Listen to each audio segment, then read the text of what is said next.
అంటే దేవాదుల విషయంలో నాటి నుంచి నేటి వరకు కాంగ్రెస్ పార్టీది ద్రోహమే. 2011లో దేవాదుల టనల్ కూలిపోతే 3 ఏళ్లు దేవాదుల ప్రాజెక్టు పట్టించుకోకుండా మూలకు పడేసిందే కాంగ్రెస్ పార్టీ.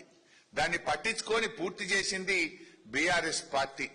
ఇవాళ నీళ్లుండగా కూడా ఇది కేవలం మీ నిర్లక్ష్యం వల్లనే తప్ప ఇంకోటి కాదు.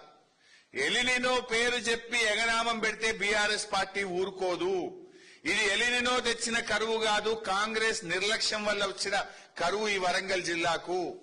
ఎలినినో ఉంది గనుకనే ప్రతి బొట్టును కూడా ఒడిసి పట్టుకోవాల్సిన బాధ్యత ఈ రాష్ట్ర ప్రభుత్వం మీద ఉంది.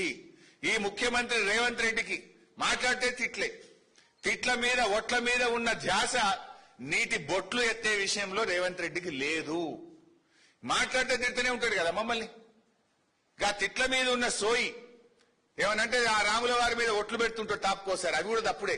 ఆ ఒట్ల మీద ఉన్న శ్రద్ధ, రాజకీయాల మీద ఉన్న శ్రద్ధ నీటి బొట్లను ఎత్తడం మీద పెడితే నీకు కొద్దిగన్న పేరు మిగులుతుంది, లేదంటే చరిత్రహీనుడిగా రేవంత్ రెడ్డి మిగిలిపోతాడు.